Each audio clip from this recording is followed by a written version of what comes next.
The kitchen was silent except for the rhythmic ticking of the clock above the stove. December sunshine filtered through the bay windows, casting long shadows across the granite countertop I was methodically wiping down. 30 years in this house, and the afternoon light still found ways to surprise me with its warmth. At 62, I had grown to appreciate these quiet moments of domesticity in my Boston home, moments that were becoming increasingly rare since my son married Rachel 5 years ago. I heard her designer heels before I saw her, striking against the hardwood floors like miniature hammers of impending doom. The sound had become a warning system of sorts. Click-clack meant requests. Click-clack-click meant demands. Today's rapid succession sounded like a military march. Rachel swept into the kitchen with the confidence of someone who believed they owned every room they entered. Her caramel highlights caught the sunlight as she tossed her designer handbag onto my freshly cleaned counter. "Diane," she announced, not bothering with pleasantries. Her tone was clipped, efficient. Not the voice of a daughter-in-law, but of an executive addressing her assistant. "My entire family will be spending Christmas here. Just 25 people. You'll handle everything. The cooking, the cleaning, the decorating. I expect it all to be perfect." She spoke while scrolling through her phone, not even granting me the courtesy of eye contact. I stood frozen, dish towel in hand, wondering when exactly I had transitioned from mother-in-law to hired help. Rachel continued, detailing menu expectations and sleeping arrangements as if reading from a hotel concierge script. "Uncle Victor expects his usual room, of course, and Claire's bringing her new boyfriend. They'll need the guest suite." She paused to examine her manicure. "They're flying in from Aspen, so everything needs to be impressive." I felt a familiar tightness in my chest, the same sensation I'd experienced countless times over the past 5 years. The first time was when Rachel rearranged my living room furniture without asking. Then when she updated family photos to include more of herself and fewer of my late husband. Small intrusions that gradually expanded into full territorial conquest. But something had changed inside me. Perhaps it was the morning's phone call with my old colleague Martha, who had gently suggested I'd become a doormat. Perhaps it was finding my husband's journal in the attic last week, with his final entry reminding me to stand tall in your own home, Diane. Or maybe it was simply time. The slow accumulation of dignities surrendered until there was nothing left to give. I set down the dish towel with deliberate care. I straightened my shoulders and looked Rachel directly in the eyes. For once, she glanced up from her phone, momentarily startled by my silence. "Perfect," I said, my voice steadier than I had expected. "Because I've already booked my vacation. You'll manage everything yourself. I am not your servant." The shock on Rachel's face was worth every second of the uncomfortable silence that followed. Her perfectly glossed mouth opened slightly, then closed, opened again. For the first time since she married into my family, Rachel Whitmore was speechless. You can't be serious," she finally stammered. "Christmas is less than 2 weeks away. Everyone's coming here because I told them about your famous roast and your decorations and you should have asked me first," I interrupted gently. "Brian and I already discussed it. My flight leaves tomorrow." The lie about discussing it with my son slipped out easily. Brian, my sweet, conflict-avoidant boy, had become an extension of Rachel's will years ago. But the vacation part was true. A small beachside hotel in Gloucester, just far enough to be unreachable, just close enough to return when the inevitable collapse began. Rachel's face flushed with anger. "This is completely irresponsible. You've never taken a vacation during Christmas before. You always do the cooking. Everyone expects it." "Expectations change," I replied, surprised by the calm in my voice. "Just like roles in a family should be based on mutual respect, not convenient assumptions." Her eyes narrowed, calculating. I recognized the expression. It preceded her most manipulative tactics. "Brian will be devastated. Is that what you want? To ruin Christmas for your only son? 5 years ago, that arrow would have pierced straight through my heart. Today, it bounced off harmlessly. Brian deserves to see his wife manage a household on her own for once. Consider it my gift to both of you." She grabbed her purse with such force that her keys clattered to the floor. "This conversation isn't over," she hissed, bending to retrieve them. "You've clearly lost your mind. Maybe it's time we discussed other arrangements for you." The threat hung in the air like a noxious cloud. Other arrangements. Senior living, downsizing, the same vague suggestions she'd been dropping since the day after my son put a ring on her finger. "You're right about one thing," I said, returning to wiping the counter. "This conversation is over." As Rachel stormed out, I allowed myself a small smile. What she didn't know, what none of them knew, was that I had been preparing for this moment for months. The bank statements I'd discovered while helping Brian organize tax documents, the credit card bills accidentally delivered to my email, the overheard phone calls to Uncle Victor, promising repayment of mysterious loans, the casual mentions of my supposed will to impress her sister Claire. Rachel thought she was orchestrating a perfect Christmas showcase with me as the behind-the-scenes laborer. Instead, she was walking into a perfect storm of her own making. The real twist? Within days, those same 25 relatives she had invited would see her unravel completely. They would witness the collapse of her carefully constructed facade. I could already hear the whispers. How could she ever expect Diane to do all this? And the humiliation would be unstoppable. I placed the dish towel on its hook and walked to my study. The airline confirmation waited in my inbox. One small suitcase sat packed by the stairs. Freedom felt both terrifying and exhilarating, like standing at the edge of a cliff with newly discovered wings. For 5 years, I had slowly disappeared in my own home. But no more. Rachel wanted Christmas perfection. She would have to create it herself. I picked up the phone to call my son. This wouldn't be an easy conversation, but it was long overdue. Brian needed to know that his mother was done being invisible. My name is Diane Whitmore. I am 62 years old, a retired school administrator, and for the past 5 years, I have been slowly erased inside my own home. When I look back at how it all began, I see 1,000 small surrenders that led to one massive abdication of self. The transformation was so gradual that I hardly noticed it happening, like water slowly rising around a frog in a warming pot. By the time I realized I was boiling, I had nearly forgotten how to jump. It began the day my son Brian married Rachel Crawford, now Rachel Whitmore. The wedding itself should have been my first warning. A lavish affair where my input was systematically ignored, while my checkbook was repeatedly consulted. Rachel was the embodiment of polished perfection that day. Beautiful, composed, charming to everyone who mattered. Her family was wealthy, but not warm. Successful, but not close. They stood in straight lines for photographs, everyone's smiles bright but somehow hollow. After the honeymoon, Brian and Rachel moved into my home temporarily, just until they found the perfect place, they said. My late husband Richard had left us well provided for, and our colonial in Boston's Beacon Hill neighborhood offered plenty of space. What was meant to be 3 months stretched into 6, then a year, then permanently. The first command came so casually that I hardly recognized it as such. "Diane, would you make more coffee?" Rachel had called from the living room, where she was entertaining friends. Not, "Could you please," or "Would you mind?" Just a directive, as if addressing staff. I had complied without thinking, pleased that my new daughter-in-law felt comfortable enough to ask.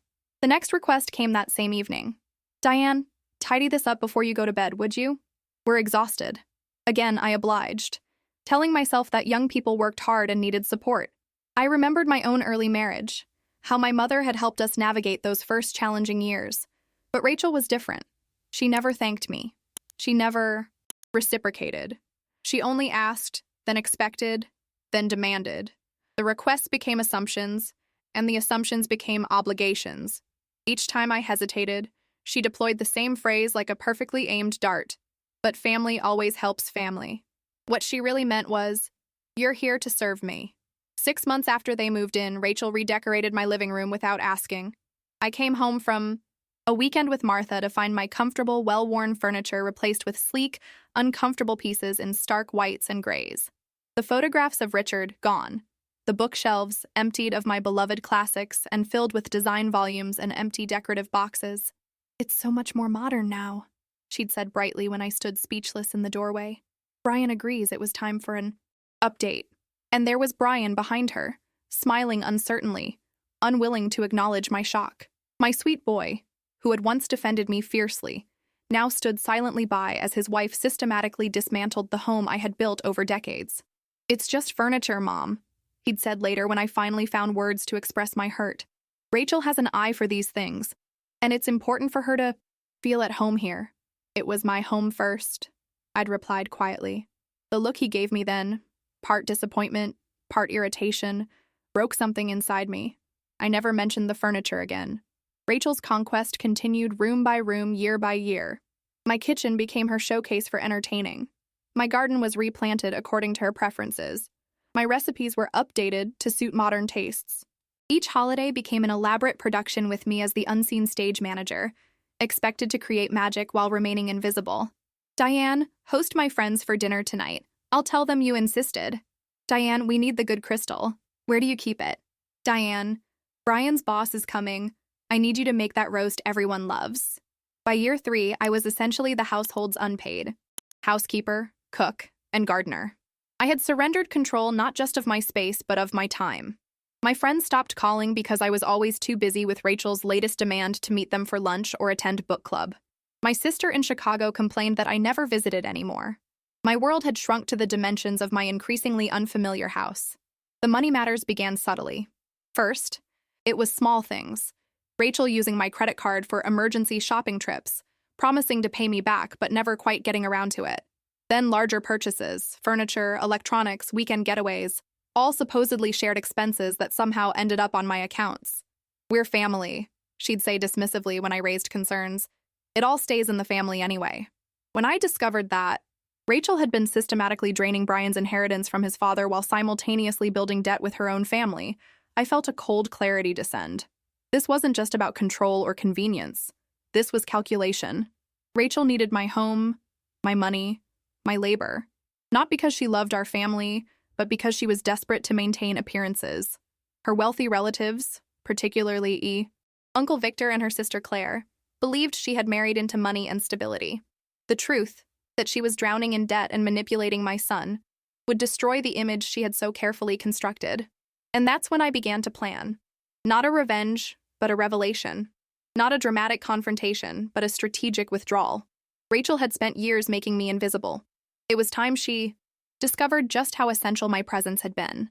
I began keeping meticulous records, bank statements, credit card bills, overheard phone conversations, promises made to family members about repayments and future inheritances, lies told about my health and mental capacity, a paper trail of manipulation that, when laid out chronologically, told a damning story.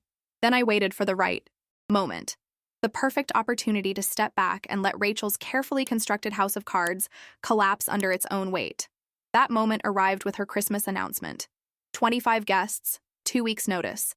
A clear expectation that I would, once again, sacrifice my time, energy, and dignity to make her look good. But this time, everything would be different. As I packed my small suitcase that evening, I felt neither guilt nor anxiety, only the quiet certainty that justice sometimes requires not action, but absence. Rachel had made me a ghost in my own home for years. Now she would learn what happens when a ghost decides to vanish completely. The phone call with Brian went exactly as I had anticipated. Initially stunned silence, followed by confused stammering, culminating in desperate negotiation. My son, once confident and self-assured, had become a mediator between the woman he married and the woman who raised him. "Mom, you can't just leave. It's Christmas," he pleaded, his voice betraying the panic I rarely heard from him these days. In the background, I could hear Rachel's shrill commentary, punctuated by dramatic sighs. "I can, and I am," I replied calmly. "My taxi arrives at 6 tomorrow morning. But Rachel's family, they're expecting me to serve them," I interrupted gently. "Not to join them as family. There's a difference, Brian." The silence that followed told me I had struck a nerve. He knew I was right. He'd witnessed the transformation, how family dinners had become Rachel's showcases, how my recipes became our family, traditions on her social media, how I'd been relegated to the kitchen while she held court in my living room. "Can we talk about this in person?" he finally asked, his voice smaller now. "I'll come over right away." "I'm afraid I'm quite busy packing," I said, surprising myself with how easily the half-truth came. "And I believe Rachel needs you right now. She has a lot of planning to do." After we hung up, I sat on the edge of my bed, surrounded by neatly folded clothes and the small leather-bound journal I had kept since the day Rachel moved in. 5 years of observations, incidents, and slow realizations chronicled in my steady handwriting. Not a diary of complaints, but a map showing how I had lost my way, and how I might find it again. My phone buzzed with text messages from Rachel. "This is completely unacceptable. You're being childish. Victor and Claire will be so disappointed." The last one almost made me laugh out loud. Rachel's wealthy uncle and her successful sister had never shown the slightest interest in my company. Their disappointed expectations were yet another fiction in Rachel's elaborate mythology. I silenced my phone and continued packing. Just the essentials: comfortable clothes, my favorite books, medications, and the folder containing copies of all the financial documents I had gathered. The originals were safely stored with my lawyer, Daniel Harmon, who had been my husband Richard's closest friend. Daniel understood exactly what was happening and had helped me prepare for all contingencies. "The house is in your name only," he had reminded me during our last meeting. "Richard made sure of that. They cannot force you out, sell it, or take loans against it without your signature." The morning arrived with unusual stillness. December in Boston often brought dramatic weather, but today offered only a pale winter sun and gentle breeze. Perfect traveling conditions. The taxi arrived precisely at 6, and I left without waking anyone. No dramatic goodbye. No confrontation. Just a note on the kitchen counter with the alarm code and a brief reminder about feeding Mr. Whiskers, our elderly cat who preferred my company but would tolerate Brian's in my absence. As the taxi pulled away, I caught a glimpse of my house, Richard's and mine, framed in the dawn light. For a moment, guilt threatened to overshadow my resolve. Was I abandoning my son? Was this petty revenge rather than necessary reclamation? But then I remembered Rachel's words from years ago, when I had mentioned feeling sidelined at Brian's birthday dinner. "You're being oversensitive, Diane. This isn't about you." She had been wrong then, using dismissiveness as control. And she was wrong now. This was absolutely about me. About my dignity, my home, and my long overdue awakening. The Ocean View Hotel in Gloucester was a modest establishment perched on rocky shores 30 miles north of Boston. Not luxurious by any measure, but clean, quiet, and, most importantly, completely disconnected from Rachel's social orbit. No one would think to look for me here, among the off-season tourists and occasional business travelers. "Welcome, Ms. Whitmore," said the young man at reception, handing me a room key with a genuine smile. "We've given you the corner suite with the best view as requested. Breakfast is served from 6 to 10. "Thank you," I replied, feeling the unfamiliar lightness of being addressed with respect. "And if anyone calls asking for me?" "Our policy is strict guest privacy," he assured me. "We don't confirm or deny who's staying with us." My room was simple, but charming, with large windows overlooking the winter gray Atlantic. White-capped waves crashed against dark rocks, sending spray high into the air before retreating. Nature's endless cycle of advance and retreat, power and patience. I stood watching for several minutes, feeling my breathing synchronize with the rhythm of the waves. My phone, which I had temporarily unmuted, vibrated with messages.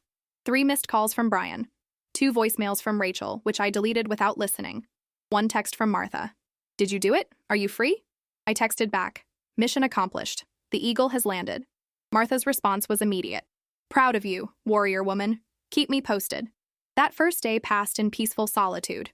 I read by the window, walked along the deserted beach, and dined, alone in the hotel's small restaurant, where the chef prepared a perfectly simple haddock that required no photographs, no social media posts, and no performance of appreciation. I slept deeply for the first time in years, lulled by the sound of waves rather than the whispered arguments that often filtered through my bedroom walls at home. On the second day, the calls from Brian became more frequent, his voicemails more urgent. "Mom, this is getting ridiculous. Rachel is completely overwhelmed. Mom, please call me back. I don't understand what's happening. Mom, Uncle Victor and Claire are arriving early. Tomorrow, Rachel is having a meltdown." I listened to each message with a curious detachment, as if they were scenes from a play I had once performed in but had now stepped away from. This wasn't callousness. It was self-preservation. For too long, I had responded immediately to every crisis, real or manufactured. Now I was allowing natural consequences to unfold without my intervention. On December 23rd, exactly as Rachel had announced, Victor and Claire arrived at my house. I knew this not from Brian or Rachel, but from Claire herself, who unexpectedly called me that evening. "Diane, it's Claire Prescott, Rachel's sister," said the crisp, professional voice I recognized from the few family gatherings where she had deigned to speak to me. "I hope I'm not disturbing you." "Not at all," I replied cautiously. "How did you get my number?" "From your refrigerator," she said matter-of-factly. "The emergency contact list? I'm at your house where things are not as described." I sat up straighter. "Oh? Rachel told us you had abandoned her before Christmas, leaving her to handle everything alone," Claire continued, her tone neutral but assessing. "She painted quite the picture of your In consideration. I see. I kept my response deliberately brief. Claire was not known for her warmth or allegiance to anyone but herself. Whatever her reason for calling, it wasn't sympathy. What's interesting, she continued after a pause, is finding your meticulous planning notebook in the kitchen drawer. Detailed Christmas dinner preparations, shopping lists, schedules, all dated last month. My heart beat faster. I had indeed created a comprehensive planning guide for Christmas, as I did every year. I had simply decided not to implement it this time. Even more interesting, Claire added, her voice dropping slightly, are the bank statements Rachel left out, the ones showing transfers from what appears to be your accounts to hers. Substantial transfers. I remained silent, neither confirming nor denying.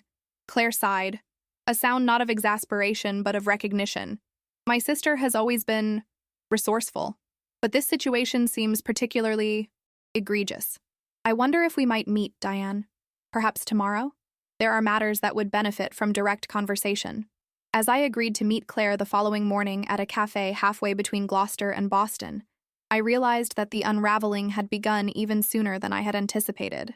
Rachel's carefully constructed facade was cracking, exposing what lay beneath to the very people she most desperately wanted to impress. The storm I had waited for was breaking, and I would be there to witness it, not with vindictive pleasure, but with the quiet satisfaction of truth finally emerging into the light. The Grey Harbor Cafe sat perched on a small promontory overlooking the churning December sea.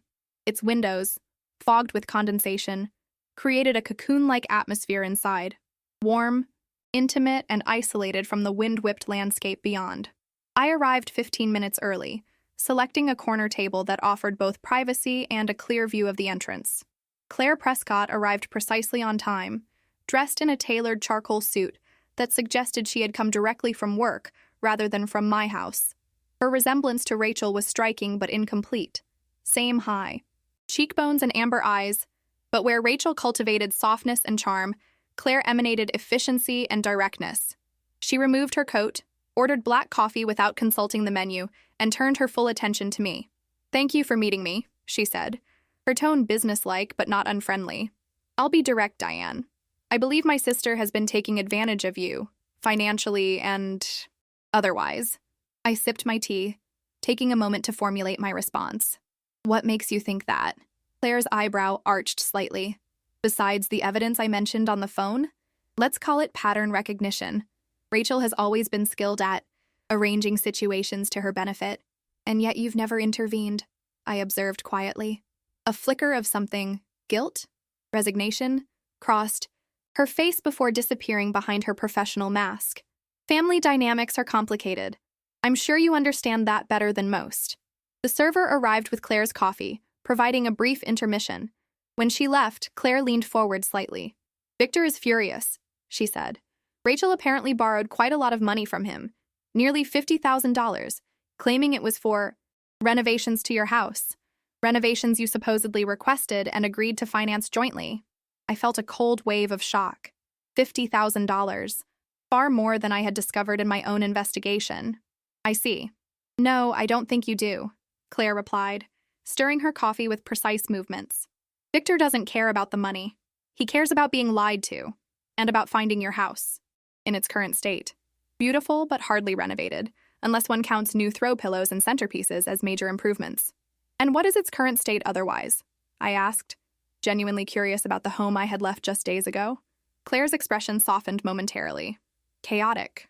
Rachel is struggling. No food prepared, minimal decorations. Brian seems completely overwhelmed. And Rachel keeps insisting everything will be perfect if only you would return and fulfill your responsibilities." The word hung between us, heavy with implication. Responsibilities. As if my servitude were not a choice, but an obligation. "I have only one responsibility," I said carefully. "To myself. Something I've neglected for far too long." Claire studied me with new interest, as if seeing me clearly for the first time. "You know, Rachel always described you as conventional, traditional, someone who found fulfillment in serving others." I couldn't help the small laugh that escaped me. That was her narrative, not mine. I was a school administrator for 30 years. I managed budgets, personnel, and educational programs for one of Boston's most prestigious districts. I raised a son, largely alone after my husband's early death. Conventional was never an accurate description. No, Claire agreed, a hint of respect entering her voice. It wasn't. Which brings me to why I wanted to meet. I need to understand what's really been happening in that house. For the next hour, I shared the carefully documented story of my gradual erasure, the financial manipulations, the social isolations, the systematic dismantling of my authority in my own home. I showed Claire select photographs from my phone, Rachel's instructions left on kitchen counters, credit card statements, text messages demonstrating patterns of control. Claire listened without interruption, occasionally making notes in a small leather notebook. When I finished, she closed the notebook and looked at me with an eye expression I couldn't quite interpret. "You've been very thorough," she said finally. "I had to be," I replied simply. No one would have believed me otherwise. She nodded once decisively. "I believe you. And more importantly, so will Victor after I show him this evidence. The question now is, what do you want to happen next?" The question caught me off guard. In all my planning, I had focused on escaping the situation, not on its resolution. What did I want? Revenge? Apology? Restoration? "I want my home back," I said slowly, realizing the truth as I spoke it. Not just physically. I never technically left it. I want to exist in my space without apology or invisibility. I want my son to see clearly what has been happening, and I want Rachel to understand that actions have consequences. Claire nodded again. "Reasonable desires, and your timing is impeccable." "How so?" "Christmas Eve is tomorrow," she said, gathering her belongings. "All of Rachel's invited guests will be arriving by afternoon, her carefully selected audience for her performance of domestic perfection, an audience that now understands they've been misled about many things." As we parted outside the cafe, Claire surprised me by offering her hand. Her grip was firm, her eyes direct. "You're nothing like I expected, Diane Whitmore. I almost wish we had spoken years ago." "Would it have made a difference?" I asked. Her smile was small but genuine. "Probably not. Family loyalty is a powerful force, but it has its limits, especially when betrayed repeatedly." She turned to leave, then paused. "Will you be at the house tomorrow?"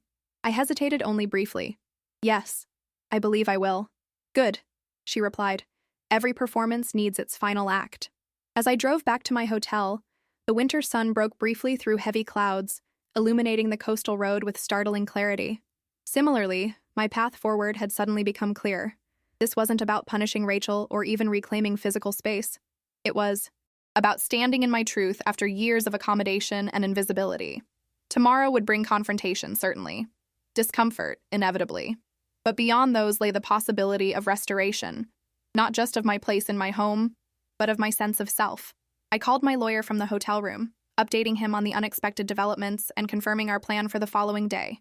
Then I called Martha, who insisted on accompanying me. "You're not walking into that viper's nest alone," she declared fiercely. "Besides, I've been waiting 5 years to tell that girl exactly what I think of her." I laughed, genuinely amused by my friend's protective indignation. "No confrontations, Martha. Just presence. Sometimes standing silently in one's truth speaks louder than any argument." As I packed my small suitcase for the return journey, I felt neither anxiety nor vindictive anticipation, only a calm readiness. The storm I had fled was still raging, but I was no longer afraid of being swept away by it. Instead, I was returning to stand at its center, where unexpected stillness could be found. Tomorrow, Christmas Eve, would bring the final revelation, not with dramatic accusations or emotional outbursts, but with the simple power of truth finally laid bare. Christmas Eve morning dawned with a crystalline clarity that belied the emotional turbulence awaiting me. The drive from Gloucester to Boston took longer than usual, holiday traffic clogging the highways with last-minute shoppers and travelers rushing home. Martha sat beside me, uncharacteristically quiet, occasionally, reaching over to pat my hand in wordless support. "Are you nervous?" she finally asked as we turned onto my street, lined with colonial homes dressed in tasteful holiday decorations. "Strangely, no," I replied, realizing it was true. "I feel resolute." My house stood at the end of the cul-de-sac, its brick facade and black shutters a picture of New England tradition. From the outside, nothing seemed amiss. No visible sign of the chaos Claire had described. But as I pulled into the driveway, I noticed an unusual number of cars parked along the street. Rachel's family had indeed arrived early. Remember, Martha said as I turned off the engine, you are not the villain in this story. Nor am I the victim, I added quietly. Not anymore. We were halfway to the front door when it swung open, revealing Brian. My son looked haggard, with dark circles under his eyes and a disheveled appearance that suggested sleepless nights. For a moment, he simply stared as if unable to process my presence. Then, with 3 quick strides, he enveloped me in a desperate hug. Mom, he whispered, his voice breaking. Thank God you're back. The raw relief in his voice nearly crumbled my resolve. This was my child, my only son, caught in a web partially of his own making, but no less painful for that fact. I returned his embrace briefly before gently extricating myself. Hello, Brian. This is quite a welcome for someone who's only been gone a few days. His expression cycled rapidly through relief, confusion, and wariness. Rachel said you weren't coming back until after New Year's. That you'd abandoned us right before Christmas. Martha made a small, derisive sound beside me. I gave her a warning glance before addressing Brian. I never said that. I took a short vacation, my first in years, and now I've returned, as is my right in my own home. Something in my tone must have registered, because Brian stepped back slightly, reassessing. The boy who had always seen me as simply mom, provider, supporter, background fixture, was suddenly confronted with a woman asserting boundaries. Of course, he said carefully. It's just, things have been difficult. Rachel is... A crash from inside the house interrupted him, followed by raised voices. Brian winced. That would be Uncle Victor, he explained. He and Rachel have been discussing financial matters. How illuminating, Martha murmured, earning another sharp look from me. I stepped past Brian into my home and immediately understood Claire's description of chaos. The entrance hall, normally impeccable, was cluttered with half-opened luggage and discarded shopping bags. The living room beyond was in disarray. Furniture pushed at odd angles, holiday decorations piled haphazardly on tables rather than displayed. The air smelled not of the traditional pine and cinnamon I cultivated each December, but of burnt coffee and anxiety. And there, in the center of it all, stood Rachel, engaged in what appeared to be a heated argument with an imposing older man I recognized as Uncle Victor. They fell silent as I entered, both turning to stare with expressions that could not have been more different. Shock and dismay from Rachel, calculating interest from Victor. Diane. Rachel recovered first, her voice shifting instantly into the honeyed tone she reserved for public performances. What a wonderful surprise. We weren't expecting you back so soon.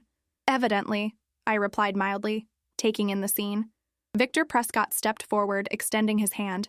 He was tall and silver-haired, with the confident bearing of old money and the sharp gaze of someone unaccustomed to being deceived. Mrs. Whitmore, we finally meet properly. I'm Victor Prescott, Rachel's uncle. I remember, I said, shaking his hand briefly. From the wedding. Ah, yes. Though we were seated at quite different tables, as I recall. His pointed observation hung in the air, highlighting Rachel's careful social engineering even then. Rachel moved between us with practiced grace. Diane must be tired from her trip. Brian, why don't you take her luggage upstairs? I'm sure she'd like to rest before dinner. It was so transparent, the same deflection and dismissal she had employed countless times. But before Brian could respond, Martha stepped forward, extending her hand to Victor. Martha Callahan, she announced briskly. Diane's friend and former colleague. I don't believe we've met, though I've heard quite a bit about you. Victor's eyebrow arched with interest. Indeed, all favorable, I hope. Enlightening, certainly, Martha replied with a smile that didn't quite reach her eyes. Rachel's composure visibly faltered. She wasn't accustomed to being sidelined in social interactions, particularly not in what she had come to consider her domain. She glanced around frantically, seemingly searching for a way to regain control of the situation. The house is a bit in transition at the moment, she said with a forced laugh. We've been so busy preparing for everyone's arrival. Diane usually handles the decorating and meal preparation, you know. Yes, Claire's voice came from the doorway to the dining room. We've heard quite a lot about Diane's usual responsibilities. Fascinating how extensive they are. Claire nodded to me with the faintest hint of a smile, then turned to Martha with professional courtesy. Claire Prescott, Rachel's sister. Martha beamed at her. Lovely to meet you. I understand you're a corporate attorney? Diane mentioned your impressive career. Rachel's expression tightened further. The narrative was slipping away from her. The careful story where I existed only as a convenient domestic backdrop to her life was being challenged by my simple presence and Martha's deliberate acknowledgments. Perhaps we should all move to the living room, Rachel suggested with brittle brightness. I was just about to serve cocktails. Actually, I said, removing my coat and hanging it in the closet, my closet in my home. I think I'd like to understand what's been happening in my absence. Brian mentioned something about financial discussions. The silence that followed was absolute. Rachel froze, her smile still fixed, but her eyes widening with alarm. Victor cleared his throat.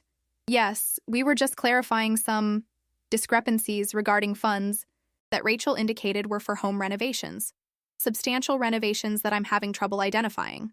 Renovations? I echoed, allowing surprise to color my tone. How interesting.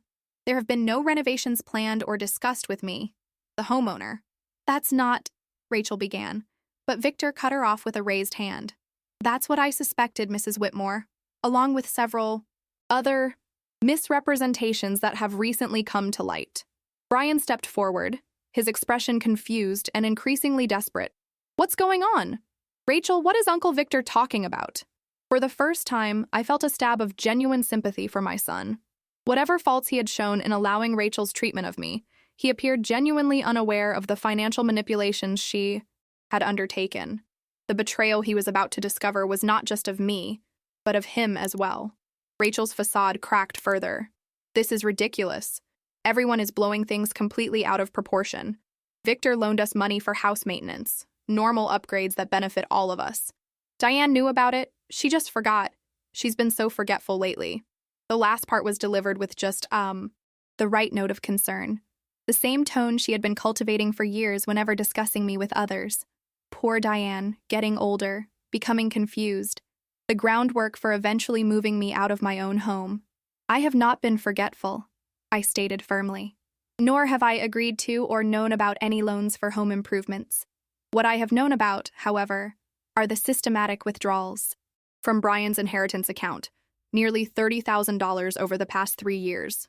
Brian's head snapped toward me, his face draining of color. What? I continued calmly. I've also been aware of credit cards opened in my name without my knowledge or consent, and of course the rather creative descriptions of my will that have been shared with various family members. Rachel's face had gone completely white, her carefully applied makeup standing out starkly against her pallor. These are absurd accusations. I would never— I have documentation for everything, I interrupted gently. Bank statements, credit reports, even recordings of certain phone conversations that took place in my home. My lawyer has copies of everything, as do the appropriate authorities where necessary. The room had gone absolutely still. Even Martha, who had known most of this, seemed stunned by the comprehensive nature of my evidence. Victor and Claire exchanged glances that communicated volumes. Brian stood frozen, his expression transitioning from confusion to dawning horror. Rachel looked from face to face, searching for an ally and finding none. Her breathing quickened, her hands trembling, slightly as she smoothed her already immaculate hair. I recognized the signs of her preparing a counterattack, gathering herself for the kind of emotional manipulation that had always worked in the past. But before she could speak, the doorbell rang. A moment later, Daniel Harmon, my lawyer, stepped into the already crowded entrance hall, briefcase in hand. He nodded to me with professional, courtesy. Right on time, Diane, he said, before addressing the room at large. I apologize for interrupting, but I believe we have some important matters to discuss before the remaining guests arrive. Shall we move somewhere more comfortable? The dining room had always been my favorite space in the house, a place of warmth, conversation, and connection. Richard and I had chosen the heavy oak table together, envisioning decades of family gatherings around it. Now it served as the setting for a very different kind of family meeting. Daniel sat at one end, I at the other. Between us, arranged in uncomfortable proximity, were Brian, Rachel, Victor, Claire, and Martha. Rachel had attempted to delay, suggesting that such unpleasant business should wait until after the holidays. Victor had silenced her with a single look. Financial irregularities don't observe Christmas, my dear, he had said coldly. And I, for one, would like to understand exactly what's been happening before I spend another minute in this house. Daniel opened his briefcase and removed a precisely organized folder. His methodical movements contrasted sharply with the emotional tension saturating the room. When he spoke, his voice was measured and factual. At Diane's request, I've been investigating certain financial activities involving this household for the past 6 months. What we've discovered is concerning, to say the least. He produced the first document, a bank statement highlighted in yellow. This shows a pattern of transfers from Brian Whitmore's inheritance trust to a joint account held by Brian and Rachel Whitmore. Nothing unusual there. However, he produced a second document. These are withdrawals from that same joint account to a separate account held solely by Rachel Whitmore. Nearly $30,000 over 3 years, transferred in small amounts that might not attract attention. Brian stared at the papers, then at his wife. Rachel, what is this? Rachel's composure was cracking visibly now, her practiced smile replaced by a tightness around her mouth. It's not what it looks like. I was saving that money. For us. For our future. In an account Brian didn't know existed? Daniel asked mildly. For a surprise, Rachel insisted, her voice rising slightly. I was planning a surprise vacation. Ask Claire. I told her all about it. All eyes turned to Claire, who regarded her sister with cool assessment. You mentioned no such plans to me, Rachel. In fact, the last time we discussed finances, you were asking if I could loan you $10,000 for what you described as temporary cash flow issues. Victor leaned forward, his expression hardening. And the $50,000 you borrowed from me? Was that also for a surprise vacation? Rachel's breathing quickened, her eyes darting around the table like a trapped animal searching for escape. The renovations got more expensive than expected. Contractors always charge more than their estimates. Everyone knows that. What renovations, Rachel? I asked quietly. Nothing has been renovated in this house. The bathroom upstairs, and the kitchen appliances, and the same bathroom and appliances that were completely updated 2 years before you moved in. I continued in the same gentle tone. The ones Richard and I had professionally designed and installed. Daniel produced another document. This is a credit report showing 3 credit cards opened in Diane's name over the past 4 years. The addresses were temporarily changed for card delivery, then switched back. The outstanding balances total nearly $22,000. Brian looked physically ill now, his face ashen. Mom, is this true? I nodded once, feeling no triumph in his distress. I discovered the first one about 3 years ago. Instead of confronting Rachel immediately, I decided to watch and document the pattern. You were spying on me? Rachel's voice rose with indignation, attempting to shift from defensive to offensive. In my own home? My home, I corrected gently. The home Richard left to me, and which I generously opened to both of you with the understanding that it would be shared respectfully. Daniel continued methodically through the evidence. Documented instances of Rachel using my credit cards without permission, bank statements showing systematic financial manipulation, and finally, transcripts of phone conversations where Rachel had discussed my supposed will with various family members. You told Cousin Jessica that Diane had left you the house already? Claire asked incredulously. That it was legally yours? And you informed me that Diane had agreed to finance Emily's college education, Victor added, naming his granddaughter. A generous commitment of nearly $200,000 that I now gather was entirely fabricated. Rachel's defensive posture collapsed entirely. Tears welled in her eyes. Real or strategic, I couldn't tell anymore. You're all making me sound terrible. I was just trying to build a life for us, for Brian and me. Everything I did was for our family. By stealing from my mother and lying to everyone? Brian's voice cracked with emotion. How is that for our family? She turned to him pleadingly. Brian, you know how hard I've worked to make this house a real home, to make your family accept me. Your mother never made it easy, always judging, always making me feel like an outsider. I remained silent, refusing to defend myself against the accusation. The evidence spoke clearly enough. That's not true, Brian said quietly, surprising me. My mother has done everything to welcome you.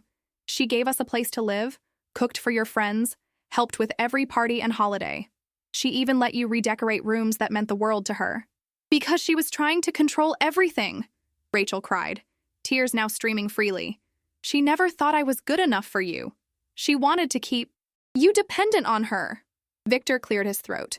I think we've heard enough excuses, Rachel. The facts are clear and they are damning. The question now is, what happens next? All eyes turned to me. In that moment, I felt a strange sense of detachment. The anger and hurt that had driven me initially had faded, replaced by a calm clarity. This wasn't about punishment. It was about restoration. Of truth, of boundaries, and of dignity. Daniel, I said quietly, please explain the new arrangements. My lawyer nodded and produced a final document. This is an amendment to the household living agreement. It stipulates that while Brian and Rachel may continue to reside here if they choose, certain conditions must be met. He outlined the terms: separate financial accounts, regular rent payments. To me, clear boundaries regarding use of common spaces, and most importantly, a legal acknowledgement that the house remained solely in my name with no implied or explicit promise of inheritance. Additionally, Daniel continued, all credit cards in Diane's name that were not authorized by her have been canceled, and she will not be responsible for any charges made on them. A payment plan has been drawn up for restitution of misappropriated funds. Rachel looked stricken. You can't do this. Brian, tell them they can't do this. But Brian was beyond defending her. He sat slumped in his chair, devastated by the revelations. You stole from my mother, he whispered. You stole from me. You lied to everyone. Victor stood abruptly. Claire and I will be checking into a hotel. I think it's best if we give this family some privacy to sort through these matters. Claire rose more slowly, her expression unreadable as she regarded her sister. I've already called the others. The family gathering is postponed indefinitely. No, Rachel cried. You can't. Christmas is tomorrow. Everyone is coming. Not anymore, Claire replied simply. Some things are more important than keeping up. Appearances, Rachel. It's time you learned that. As they prepared to leave, Victor paused beside me. Mrs. Whitmore, I owe you an apology. I should have verified Rachel's claims before accepting them at face value. We all want to believe the best of family, I replied quietly. He nodded once, a gesture of respect rather than agreement, and departed with Claire close behind. The dining room fell, silent. Daniel gathered his documents, promising to return after the holidays to finalize any necessary paperwork. Martha squeezed my hand before discreetly stepping out, understanding that what remained was a family matter in the truest sense. And then there were three: me, my son, and the woman who had nearly succeeded in erasing me from my own life. Rachel's tears had stopped, replaced by a cold calculation I recognized all too well. She was already planning her next move, her next narrative. Brian, she said, her voice soft and vulnerable. We need to talk privately. This is all a misunderstanding that's gotten out of control. Brian looked at her as if seeing her clearly for the first time. No, Rachel. I think I understand perfectly now.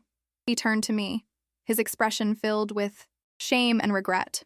Mom, I don't know what to say. I should have seen what was happening. Yes, I agreed simply. You should have. The house fell oddly quiet after Victor and Claire's departure. Outside, a gentle snow began to fall, dusting the world in pristine white, nature's own reset button, covering the old with something new and clean. I stood at the living room window, watching as darkness settled over the neighborhood. Christmas lights blinked on automatically, creating small islands of warmth and color against the growing night. Rachel had retreated upstairs after a final attempt to convince Brian that everything had been misconstrued. Her tearful pleas had given way to cold anger when she realized he was no longer susceptible to her manipulations. You'll regret this. She had hissed before storming off. Both of you. Brian now sat slumped on the sofa, staring blankly at nothing. He looked smaller somehow, diminished by the weight of revelations. My heart ached for him despite everything. He was still my son, the baby I had cradled through fevers, the boy I had guided through grief after his father died, the young man whose choices I had supported even when I disagreed. Would you like some tea? I asked gently, breaking the silence. He looked up, momentarily confused by the ordinary question in such extraordinary circumstances. Tea? Sure, yes. I moved to the kitchen, finding comfort in the familiar ritual of filling the kettle, selecting the chamomile that had always been his favorite since childhood. The kitchen was a disaster. Drawers left open. Ingredients scattered across counters, evidence of Rachel's failed attempts to create the Christmas feast she had promised her family. I worked around the chaos methodically, creating a small pocket of order. When I returned with 2 steaming mugs, Brian had composed himself somewhat. He accepted the tea with murmured thanks, then looked up at me directly for the first time since the confrontation. I don't know how to fix this, he said, his voice barely above a whisper. I don't know if it can be fixed. I settled beside him on the sofa, leaving a small space between us, close enough for connection, distant enough for the honest conversation that was long overdue. What exactly do you want to fix, Brian? He gestured vaguely. Everything. The mess with Rachel. What she did to you. What I let her do to you. The money. The lies. His voice broke slightly on the last word. Not everything can be fixed, I replied carefully. Some things, once broken, remain that way. But that doesn't mean we can't build something new from the pieces. How can you be so calm? He asked suddenly, a flash of the old Brian breaking through, the one who felt emotions intensely, who questioned deeply. She systematically tried to push you out of your own home. She stole from both of us. She lied to everyone. And I just let it happen. I took a slow sip of tea, considering his question seriously. Anger served its purpose. It woke me up when nothing else could. But I've moved beyond it now. I'm more interested in reclaiming my life than in punishment. I should have seen what was happening, he continued, the words tumbling out in a rush of self-recrimination. There were so many signs. The way she talked to you when she thought I wasn't listening, the way she dismissed your opinions, the constant criticism disguised as concern. Yes, I agreed simply. You should have. He flinched slightly at my directness, then nodded in acceptance. Why didn't you say something sooner? It was a fair question, one I had asked myself repeatedly during my solitary hours in Gloucester. At first, I told myself I was being oversensitive. Then I believed I was helping you build your marriage by staying quiet. Eventually, I realized I had surrendered so much of myself that I wasn't sure how to start reclaiming it. Brian set down his mug, his hands trembling slightly. Dad would be so disappointed in me. The mention of Richard sent a familiar pang through me, not the sharp grief of early widowhood, but the softer ache of absence that never quite disappeared. Your father valued truth above almost everything else. He would be disappointed in what happened, yes, but he would also believe in your capacity to learn from it. I don't know what happens next, Brian confessed. With Rachel, with us, with any of it. That's not something I can answer for you, I replied. Those are your choices to make. A door slammed upstairs, followed by the sound of drawers being yanked open. Rachel, presumably packing. Brian's gaze lifted toward the ceiling, then back to me. I'm so sorry, Mom. More than I can possibly express. I reached across the space between us and took his hand. It was both a bridge and a boundary. Connection with conditions. Love with new awareness. I know. We sat in silence as the snow continued to fall outside, transforming the familiar landscape of our lives into something altogether new and yet to be defined. Later that night, after Brian had finally gone upstairs to confront whatever awaited him in the bedroom he shared with Rachel, I sat alone in my study. The small desk lamp cast a warm circle of light as I opened my journal to a fresh page. The entry I wrote was brief but significant. December 24th. Today I stopped being a ghost in my own home. Whatever comes next, I am present again, fully and completely myself. Morning arrived with unexpected stillness. I woke early, as was my habit, and made my way downstairs to find the house empty of tension for the first time in years. A note on the kitchen counter explained why. Mom, Rachel left last night. She's staying with a friend. We talked for hours, but there's no way forward for us right now. Maybe ever. I need some time to think. Gone for a walk. Back soon. Love, Brian. I folded the note carefully and placed it in my journal. Then I did something I hadn't done in years. I turned on my favorite classical music station, set the volume higher than Rachel had ever permitted, and began preparing a simple Christmas Eve breakfast just for myself. The doorbell rang as I was pouring my second cup of coffee. Martha stood on the porch, arms laden with small packages, her expression a mixture of concern and determination. I brought emergency Christmas supplies, she announced, bustling past me into the hallway. Since your plans have been rather dramatically altered. I couldn't help but smile at her practical affection. You didn't have to do this. Of course I did, she replied briskly. Christmas is Christmas, drama or no drama. Besides, I've been waiting 5 years to spend a holiday with my best friend without that woman's interference. We spent the morning transforming the chaos Rachel had left into something simpler but more genuine.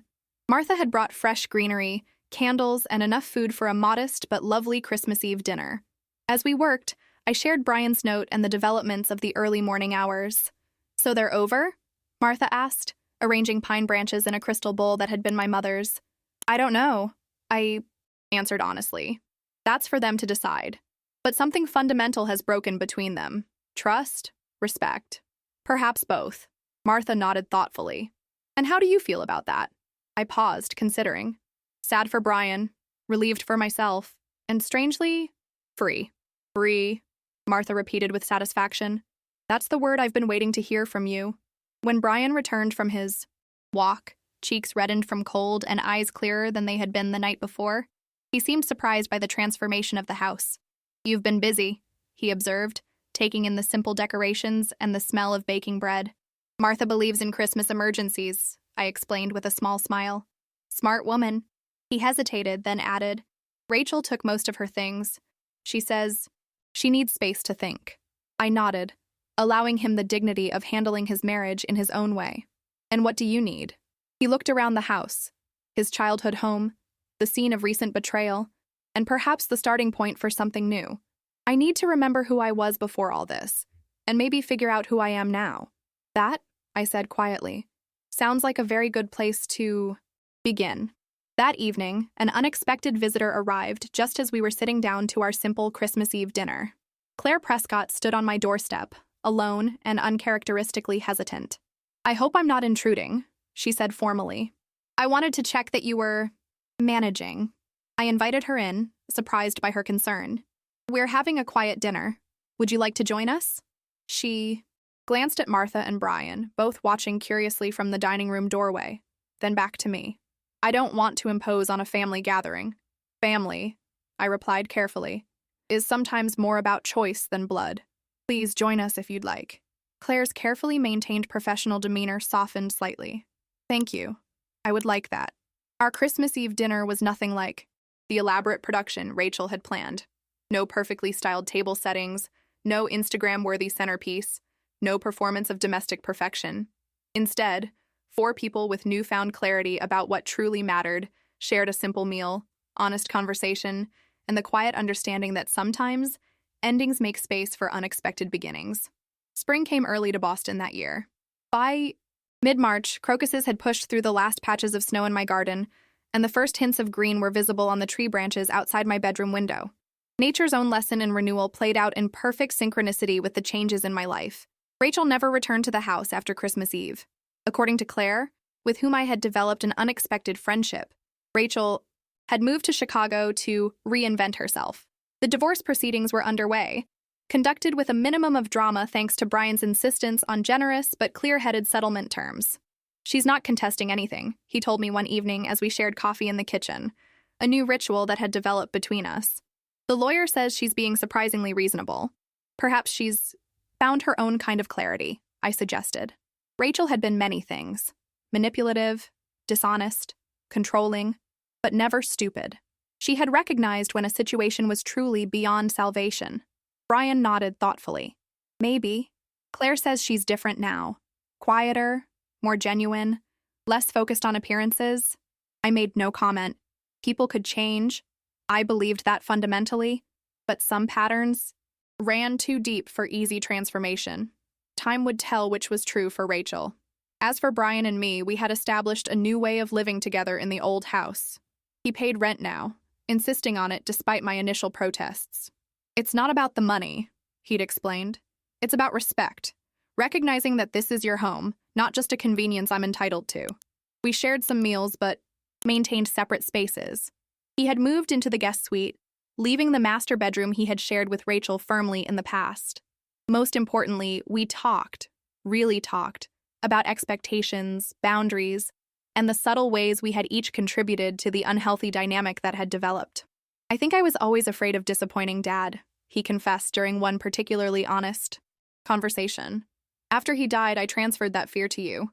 I couldn't bear the thought that you might disapprove of my choices, so I stopped seeing when those choices were wrong. And I was so determined to be supportive that I stopped being honest, I acknowledged. We both have adjustments to make. The financial damage Rachel had caused was substantial but not catastrophic. Victor had surprisingly waived repayment of his loan, stating through Claire that he considered it tuition for a valuable life lesson. The credit card debt was being methodically addressed through Brian's payment plan, and my lawyer had helped secure my financial accounts against any future interference. Martha teased me about my blossoming friendship with Claire. Of all the plot twists, she said one day as we prepared for our weekly book club meeting, an activity I had resurrected after years of absence, becoming friends with the sister of the woman who tried to erase you. Claire is nothing like Rachel, I pointed out. arranging cheese on a serving platter. My own kitchen, my own choices, my own pleasure in entertaining now. She values directness over manipulation, and she's been unexpectedly kind through all of this. Indeed, Claire had become a regular visitor to the house, initially out of a sense of responsibility for her sister's actions, but gradually out of genuine connection. She was still formidably efficient, but beneath her professional exterior lay a wry humor and surprising vulnerability that emerged with growing trust. "You know what's really remarkable?" Martha observed. "How little bitterness you've carried through all this. Most people would be consumed by it." I considered this as I arranged flowers for the dining room table, daffodils from my garden, their bright yellow a testament to renewal. Bitterness would only complete what Rachel started, erasing who I truly am. I refused to give her that power. The doorbell rang, signaling the arrival of our first book club guest. Martha squeezed my arm gently before going to answer it. "Richard would be proud of you, Diane." "I know I am." That evening, as 8 women gathered around my dining room table discussing Toni Morrison's words on love and redemption, I found myself observing the scene with a sense of quiet wonder. 6 months ago, this room had been the setting for painful revelations and shattered illusions. Now it hummed with engaged conversation, genuine laughter, and the comfortable presence of women who saw me, really saw me, as a person of substance and value. Later, after everyone had departed except Claire, who lingered to help with cleanup, I shared this observation. "It's like the house itself has healed," I said, rinsing winglasses at the sink. "The same rooms, but filled with entirely different energy." Claire nodded thoughtfully as she dried each glass with careful precision. "Houses remember," she said. "They absorb our experiences, good and bad, but they can also release them when we're ready to move forward." I glanced at her, surprised by the poetic sentiment from someone so pragmatic. "That's a lovely thought." She smiled slightly, a rare full expression that transformed her usually composed features. "Don't tell anyone. I have a professional reputation to maintain." We finished the dishes in companionable silence. As Claire prepared to leave, she hesitated at the front door. "Victor asked me to invite you to dinner next week," she said, her tone carefully neutral. "Just the 3 of us. He's been impressed by how you've handled everything." I raised an eyebrow, amused by her obvious discomfort. "Is this a social invitation or a business meeting?" "With Victor, those categories often overlap," she admitted, "but I think he genuinely wants to know you better, without Rachel's narrative coloring his perception." "Then please tell him I accept," I replied, surprised by my own readiness to expand my newly reclaimed life. After Claire left, I found myself drawn to the small study that had always been my sanctuary. In the bottom drawer of the desk lay Richard's journal, the one I had found just before Christmas that had helped catalyze my awakening. I opened it to his final entry, written just days before the heart attack that took him from us. "Diane has always been stronger than she knows. My only regret in leaving is that I won't be there to remind her of this truth when she forgets it. My hope is that she'll discover it again on her own terms, in her own time." I traced my fingers over his familiar handwriting, feeling not the sharp pain of loss, but the enduring comfort of having been truly known and loved. "I remembered Richard," I whispered to the empty room. "It just took me a while." The next morning dawned clear and bright, perfect weather for the garden planning I had scheduled with my newly formed neighborhood gardening club. Another reclamation of joy, another step into the future I was creating one choice at a time. As I prepared breakfast, Brian appeared in the kitchen doorway, dressed for his morning run, but pausing with unusual hesitation. "Mom, there's something I've been wanting to ask you." I turned from the stove, giving him my full attention. "Yes? Would you consider going back to work? Not full-time necessarily, but you were an amazing school administrator. Those skills don't just disappear." The question caught me off guard. "Why do you ask?" He entered the kitchen fully, leaning against the counter. "My friend Michael, you remember him from college? He's running an educational nonprofit now.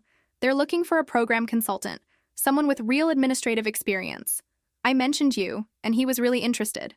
I felt an unexpected flutter of excitement. After retiring, I had allowed Rachel to convince me that my professional identity was in the past, something to be referenced occasionally, but never actively continued. The idea of reclaiming that part of myself had never occurred to me during my recent renaissance. "I haven't worked in that capacity for years," I said cautiously. Brian smiled, a genuine expression that reminded me powerfully of his father. "Mom, You've been managing complex systems and difficult personalities your entire life. You just spent 5 years navigating an incredibly toxic situation with more grace and strategic thinking than most corporate executives could manage. You haven't lost your skills. You've been refining them in different contexts. I turned back to the stove, flipping the pancake that was in danger of burning, using the simple action to process his words. Was I ready to step back into professional identity? To be not just Diane the mother, Diane the homeowner, but Diane the educator, the administrator, the leader. Tell Michael I'd be happy to talk with him, I said finally, surprised by the confidence in my voice. No promises, but I'm open to the conversation. Brian's face lit up. Great. I'll let him know today. After breakfast, I walked through the house that had been both prison and sanctuary, taking inventory of all that had changed since that fateful Christmas Eve. Rachel's design. Choices remained in some rooms, but they no longer felt like impositions, merely aesthetic decisions that I could change or keep according to my own preferences. The power lay in the choice, not in the furnishings themselves. In the living room, I paused before the mantel where family photographs now created a genuine narrative. Pictures of Richard and me in our early years, Brian's childhood, milestones, recent images of Martha and me on our weekend trips, even a candid shot of Claire caught mid-laugh at our last book club. The story they told was authentic, complex, and ongoing. The doorbell chimed, announcing the first of my gardening club members. As I went to answer it, I caught a glimpse of myself in the hallway mirror. Gray hair styled in a new, more flattering cut, posture. Straight and confident, eyes clear and focused. I looked like exactly who I was. A woman who had reclaimed her life, her home, and her dignity not through dramatic confrontation, but through the quiet power of truth and self-respect. The future stretched before me, unwritten and full of possibility. There would be challenges, certainly. Relationship wounds, even when healing left scars that required attention. Trust, once broken, rebuilt itself slowly and imperfectly. But I face these realities now from a position of strength rather than accommodation, clarity rather than confusion. As I opened the door to greet my new friends, I remembered something my mother had told me long ago. The greatest act of courage is sometimes simply to stand in your truth and let the consequences unfold as they will. She had been right. In refusing to remain a servant of convenience, in reclaiming my voice, my space, and my dignity, I had discovered that true power lies not in controlling others, but in finally, fully becoming yourself.